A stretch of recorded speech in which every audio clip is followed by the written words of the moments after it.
अस्सलामुअलैकुम रहमतुल्लाहि व बरकातुहू। आज का चैप्टर है आज का टॉपिक है फल्जियात मेटलर्जी।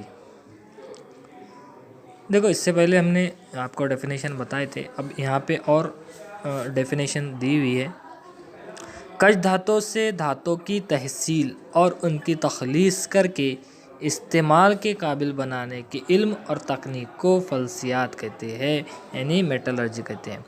मतलब धातों को प्यूरिफाई करना, धातों को यानी मेटल को अलग करना कश धातों से यानी ओर से, जो ज़मीन में पाई जाती है उनको निकालना, उनको फ्रेश करना और इस्तेमाल के काबिल बनाना, उस टेक्निक को फल्सियात कहते हैं। नेक्स्ट है धातुओं का वकू, ऑकरेंस ऑफ मेटल। ज़्यादातर धातें आमिल होने की वजह से कुदरत में आज़ादाना हालत में नहीं पाई जाती है। मतलब धातें क्या होती है, आमिल होती है यानी रिएक्टिव होती है ना। किसी दूसरे के साथ में वो क्या करती है, दूसरे एलिमेंट्स के साथ में वो रिएक्ट करती है, आमिल होती है धातें, है ना।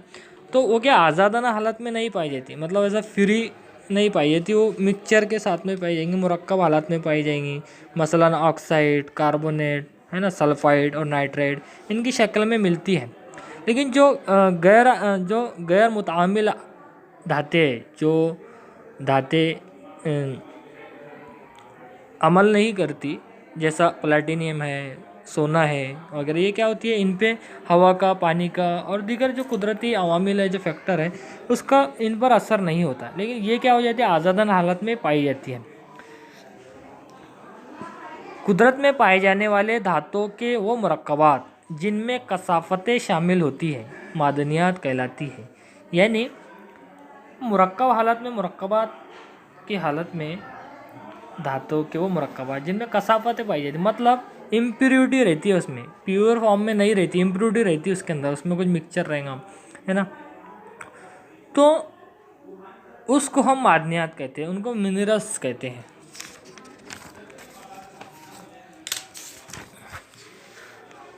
वो मादनियात जिनसे धातुओं को बआसानी और कम लागत से अलग किया जा सकता है उन्हें कशदात कहते हैं, उनको ओर कहते हैं। यानी वो मादनियात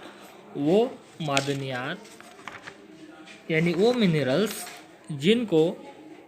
जिनसे धातुओं को अलग किया जा सकता, आसानी से अलग कर सकते हैं उन धातुओं को, कहाँ से, ओर से, मादनियात से। तो उनको मिनरल से बआसानी अलग किया जा सकता है और कम पैसों में, कम लागत के अंदर। तो उन्हें हम क्या कहते हैं, और कहते हैं, कशदात कहते हैं। कशदातों में धातुओं के मुरक्कबात के साथ मिट्टी, रेत, पथरीली अशिया जैसी कसाफतें होती है। मतलब ये जो ओर्स होते हैं ना, कशदातों में जो धातुओं के मुरक्कबात होते हैं, तो उनके साथ में क्या पाया जाता है, जैसा ज़मीन में से अगर खुदाई कर रहे हैं, ज़मीन में से हम निकाल रहे और को, मिनरल्स को निकाल रहे हैं, तो उसमें क्या होगा, साथ में मिट्टी भी आएंगी, रेत भी आएंगी और दूसरी चीज़ें आएंगी, है ना। तो साथ में फिर लोहा भी आएगा और दूसरे जो भी धातें हैं वो सब आएंगी। तो कहने का मतलब है कि उनके अंदर इम्प्योरिटीज़ रहती है, मतलब वो आज़ादाना हालत में नहीं जाती है, मिक्सचर फॉर्म में पाई जाती है, उसमें कसाफतें होती है इन अशिया में। ये कसाफतें गैंग कहलाती है, गैंग। इन कसाफतों को हम गैंग्यू बोलते हैं, इंग्लिश में गैंग्यू कहलाती है। मतलब इनके अंदर सारे पूरा मिक्सचर होगा, सभी इम्प्योरिटीज़ रहेंगी, तो उसको बोलेंगे गैंग्यू। धातुओं के तहसील के मुख्तलिफ तरीक़ों से धातुओं को उनकी कश धातुओं से अलग कर सकते हैं। धातुओं की तहसील के मुख्तलिफ तरीक़े हैं, अलग अलग तरीक़े हैं इनको अलग करने की। तो धातुओं को इनके कश धातुओं से अलग करने के लिए, यानी और से अलग करने के लिए बहुत सारे मेथड्स हैं, है ना। तो कश धातुओं से खालिज धातुओं को तकसील का अमल फल्सियात में शामिल है। मतलब ये सब जो है, धातुओं को कश धातु से अलग करना, है ना, और कसाफतें अलग करना मादनियत में से, तो ये जो सब तरीका है, ये जो सब मेथड है, ये क्या है, इसी को हम फल्सियात कहेंगे, मेटलर्जी कहेंगे। मादनियात कश धातु की कानों से निकाली जाती है। ये जो मादनियात है ये क्या हो जाती है, जो कानें होती है जो ज़मीन से निकाली जाती है, मादनियात कश धातु की कानों से निकाली जाती है। और गेंगू को इनसे मुख्तलिफ़ तरीक़ों से अलग किया जाता है। अब इनको अलग किस तरीके से किया जाता है, इनको जैसा मादनियात को जो कश धातु है तो इनकी इम्प्योरिटीज़ रहती है, इसमें इम्प्योरिटीज़ रहती है, तो इनको अलग किस तरीके से किया जाता है इम्प्योरिटीज़ से, और कश धातु को कश धातु को उस जगह ले जाया जाता है जहां उनसे धात अलग करते हैं। पहले तो ये कानों में से निकाल ली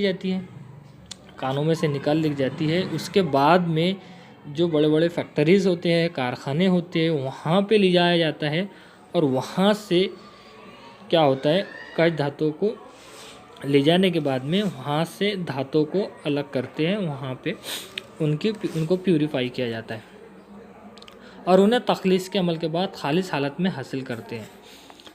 तख़लीस के अमल के लिए भी मुख्तलिफ़ तरीक़े इस्तेमाल किए जाते हैं। ये तमाम अमल फ़ल्सियात कहलाते हैं। इसके बहुत सारे मेथड्स हैं इनको अलग करने के लिए।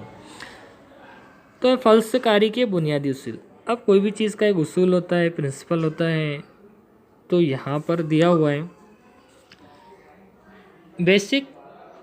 Basic principle of metallurgy.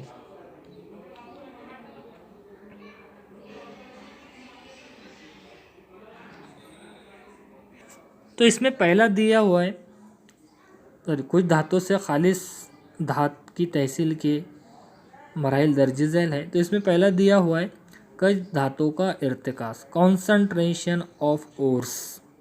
कश धात से गैंग को अलग करने के अमल को कश धात का इर्तिकास कहते हैं। अभी डेफिनेशन भी हो गई यहाँ पे याद रखने के लिए। कश धात से गैंग के अलग करने के अमल को कश धात का इर्तिकास कहते हैं।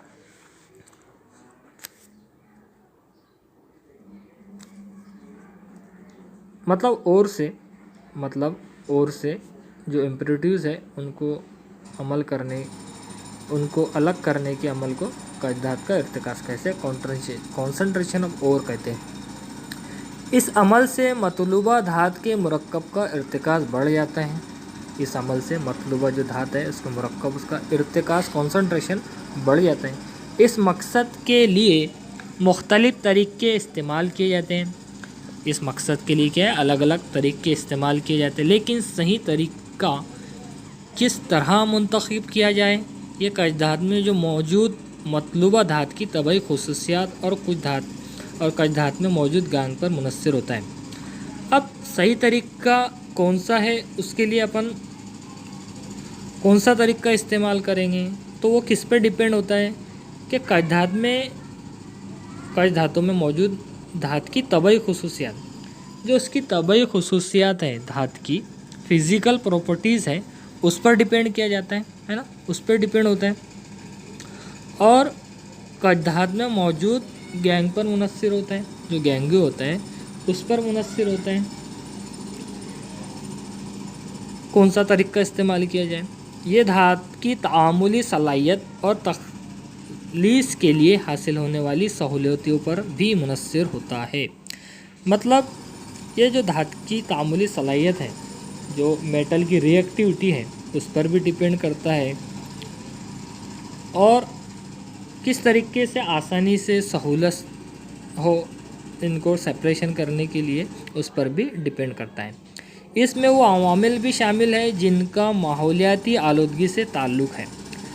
मतलब इन्वायरमेंटल पॉल्यूशन जो है वो कम, उसका भी ध्यान रखा जाता है कि ये सेपरेशन के लिए भाई इन्वायरमेंट का पॉल्यूशन जो है, वो आलूदगी जो है इन्वायरमेंट की जो फ़िज़ाई आलूदगी जो है वो कम से कम हो, यानी इन्वायरमेंटल पॉल्यूशन क्या हो, कम से कम हो, उस चीज़ को भी ध्यान में रखा जाता है, उस चीज़ को भी हम देखा जाता है इनको सेपरेशन के लिए। कश धातुओं के इर्तिकास के चंद अहम चंद अहम तरीके दर्ज झैल है। उसमें पहला है अलिफ शकली क़ुव्वत के ज़रिए अलहदगी यानी सेपरेशन बेस्ड ऑन ग्रेविटेशन। इस मेथड में क्या होता है, कजदात के वज़नी ज़र्रात मादनी मिट्टी के हल्के ज़र्रात से शकली क़ुव्वत कशिश के ज़रिए आसानी से अलग किए जा सकते हैं। ये अलहदगी का अमल झैल के मुताबिक है। तो इसके अंदर पहला है ये जो शकली क़ुव्वत के ज़रिए अलहदगी है, इसके अंदर पहला मेथड क्या है, वह है विल फिलेटेबल तरीका, विल फिलेटेबल मेथड्स। इस मेथड के ज़रिए हम इसको किस तरीके से सेपरेट किया जा सकता, कजदात को किस तरीके से सेपरेट किया जाता है, अलहदा किया जाता है, और हम देखें उसमें सबसे पहला ये जो मेथड है विल फिलेटेबल तरीका। तो इसके अंदर क्या होता है, अलहदी के इस तरीके में विल फिलेटेबल तंग और पतले लकड़ी के सुराख वाले तख्तों के को इस तरह जोड़कर बनाया जाता है कि ढलवा सतह तैयार हो जाती है।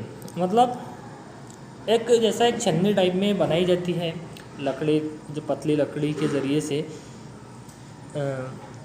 पतली जो ऐसा लकड़ी रहती है सुराख से तख्तों को इस तरह उनको जोड़ा जाता है। जब टेबल यहाँ पर देखिए आप शक्ल के अंदर में इस तरीके से बनाया जाता है और इसे मुसलसिल इरताशी हालात में रखा जाता है। मतलब इसे ढलवान इसमें इसको रखा जाता है। कजदात का सफ़ूफ जो कजदात के बड़े टुकड़ों को चक्की बॉल मिल में पीसकर बनाया जाता है।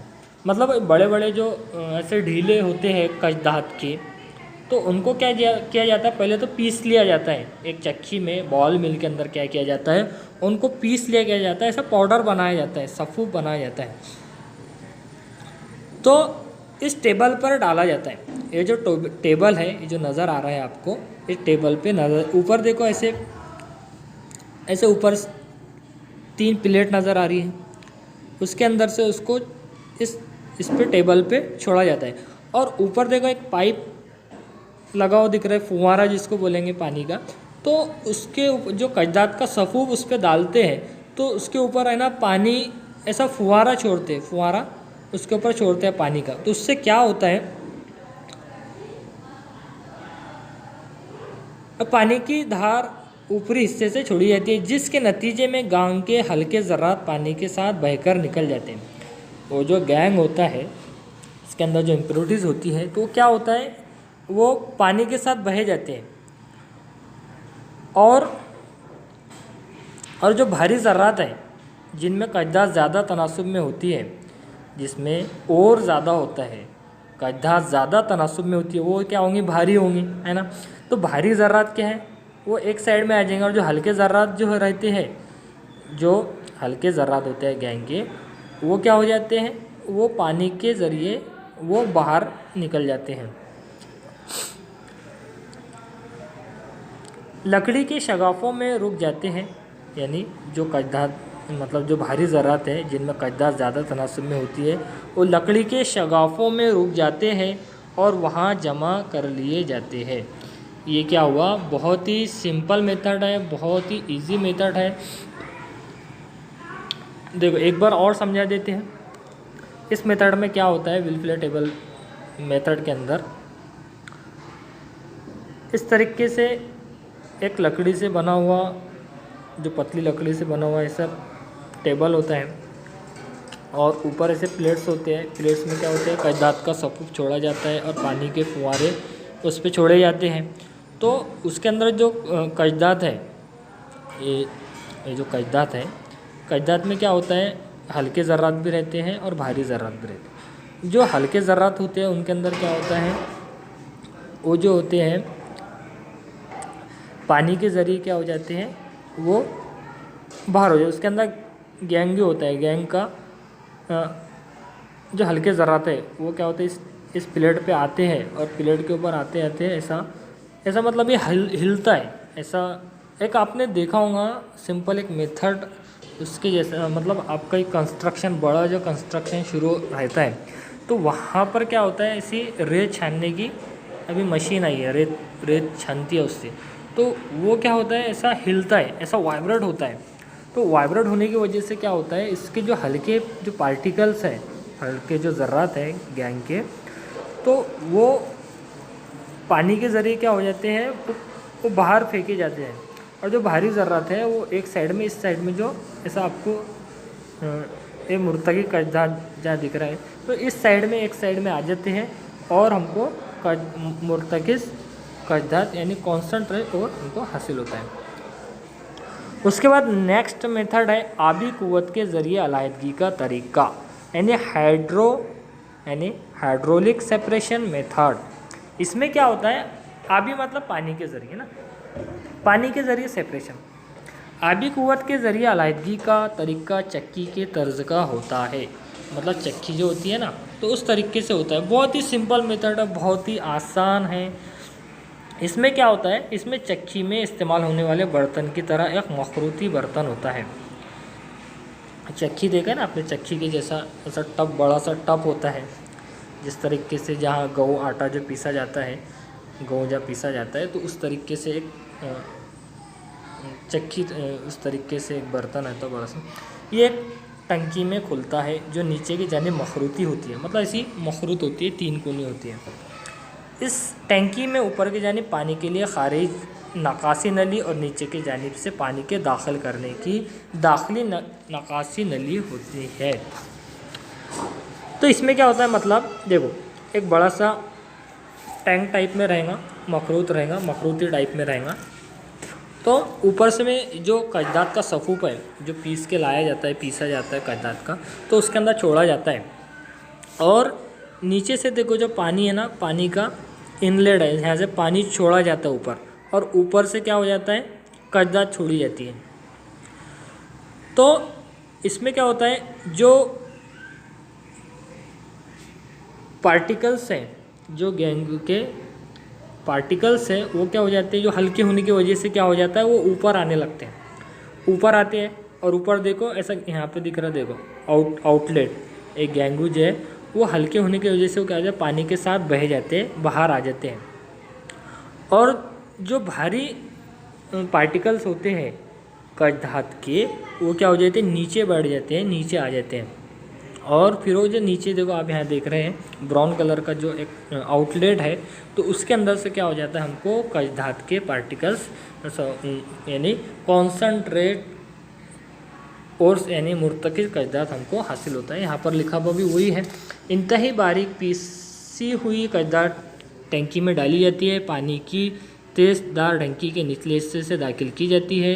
गेहूं के हल्के ज़रात पानी के बाहर निकासी के साथ बाहर खारिज होते हैं और जमा कर लिए जाते हैं। और कजदात के वज़न ज़रात कसीफ होने की वजह से टंकी के निचले हिस्से में जमा हो जाते हैं। मुख्तसरन ये कि ये तरीका भी शक्ली क़ुव्वत पर मुनहसर है। यकसा जसामत के ज़रात इनके वज़न के एतबार